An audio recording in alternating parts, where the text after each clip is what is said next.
അക്ഷയൻ്റെ പുതിയൊരു വീഡിയോയിലേക്ക് എല്ലാവർക്കും സ്വാഗതം. ഇന്നത്തെ എൻ്റെ യാത്ര തൃശ്ശൂർ ജില്ലയിലെ മാളയ്ക്കടുത്തുള്ള വടമയിൽ സ്ഥിതി ചെയ്യുന്ന പാമ്പുമേക്കാട്ട് മനയിലേക്കാണ്. കേരളത്തിലെ തന്നെ ഏറ്റവും പ്രശസ്തമായ സർപ്പാരാധന കേന്ദ്രങ്ങളിലൊന്നാണ് പാമ്പുമേക്കാട്ടുമന. 9 മണിയായപ്പോഴേക്കും മനയിലേക്ക് എത്തി. പണ്ടിവിടം വെറും മേക്കാട്ടുമന എന്നാണ് അറിയപ്പെട്ടിരുന്നത്. നാഗാരാധനയുടെ തുടക്കത്തോടെയാണ് പാമ്പുമേക്കാട്ടുമന എന്ന പേരിൽ അറിയപ്പെടാൻ തുടങ്ങുന്നത്. മേക്കാട്ടുമന എങ്ങനെ പാമ്പുമേക്കാട്ടുമനയായി?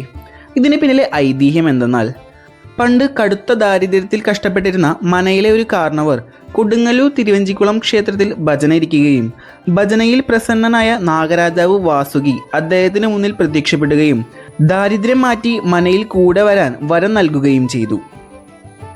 അതിനുശേഷമാണ് മേക്കാട്ടുമനയിൽ സർപ്പാരാധന ആരംഭിച്ചത്. മനയ്ക്കുള്ളിൽ വർഷങ്ങളായി കൊളുത്തിവെച്ച ഒരു കെടാവിളക്കുണ്ട്. ആ കെടാവിളക്കിലെ എണ്ണയാണ് ഇവിടെ പ്രസാദമായി കൊടുക്കുന്നത്. നാക്കുകൊണ്ട് നുണയാതെ വേണം ആ പ്രസാദം കഴിക്കാനായി. സാധാരണ ക്ഷേത്രങ്ങളെ പോലെ എല്ലാ ദിവസവും മനയ്ക്കുള്ളിലേക്ക് പ്രവേശിക്കാൻ സാധിക്കില്ല. മിഥുനം, കർക്കിടകം, ചിങ്ങം എന്നീ 3 മലയാള മാസങ്ങൾ ഒഴികെയുള്ള എല്ലാ മലയാള മാസം 1-ാം തീയതിയും, കന്നിമാസത്തിലെ ആയില്യം നാളിലും, മീനമാസത്തിലെ തിരുവോണം മുതൽ ഭരണി വരെയുള്ള ദിവസങ്ങളിലും അകത്തേക്ക് പ്രവേശിക്കാം. കൊട്ടാരത്തിൽ ശങ്കുണ്ണിയുടെ ഐതിഹ്യമാലയിൽ വരെ ഈ മനയെപ്പറ്റി പരാമർശിക്കുന്നുണ്ട്.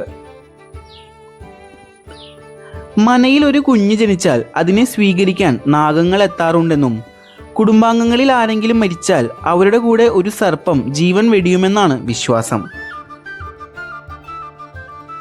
സർപ്പബലി, നൂറും പാലും, കദളിപ്പഴം കൊണ്ടുള്ള തുലാഭാരമൊക്കെയാണ് ഇവിടുത്തെ പ്രധാന വഴിപാടുകൾ. പ്രധാനപ്പെട്ട വേറൊരു കാര്യം, ഇപ്പോൾ മനയ്ക്കുള്ളിൽ പ്ലാസ്റ്റിക് നിരോധിച്ചിരിക്കുകയാണ്. എണ്ണ കൊണ്ടുപോവുകയാണെങ്കിൽ പോലും ഗ്ലാസ്സിലാക്കി വേണം കൊണ്ടുപോകാനായിട്ട്. പ്രസാദമായി കിട്ടിയ പായസം കഴിച്ച് നേരെ പോകുന്നത് മനയ്ക്ക് തൊട്ടടുത്തുള്ള ശാരംഗപാണി ശ്രീകൃഷ്ണ ക്ഷേത്രത്തിലേക്കാണ്.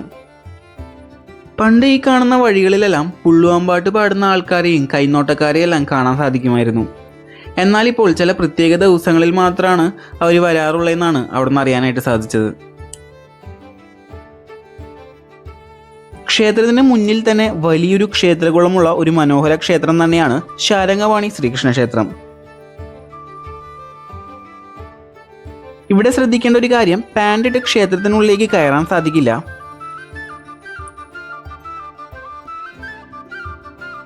ഇനി നമ്മൾ പോകുന്നത് കൊടുങ്ങല്ലൂരിലേക്കാണ്. കൊടുങ്ങല്ലൂരിനെ പറ്റിയുള്ള വീഡിയോ വേറൊരു വ്ളോഗായി ചെയ്യുന്നതാണ്. അപ്പോൾ ഇന്നത്തെ ഈ ചെറിയ വീഡിയോ നിങ്ങൾക്ക് ഇഷ്ടപ്പെട്ടാൽ ചാനൽ ഒന്ന് സബ്സ്ക്രൈബ് ചെയ്ത് സപ്പോർട്ട് ചെയ്യാനും നിങ്ങളുടെ അഭിപ്രായങ്ങൾ കമൻറ്റ് ബോക്സിലൂടെ അറിയിക്കാനും മറക്കരുത്. അടുത്തൊരു വീഡിയോ ആയിട്ട് കാണാം. Bye bye.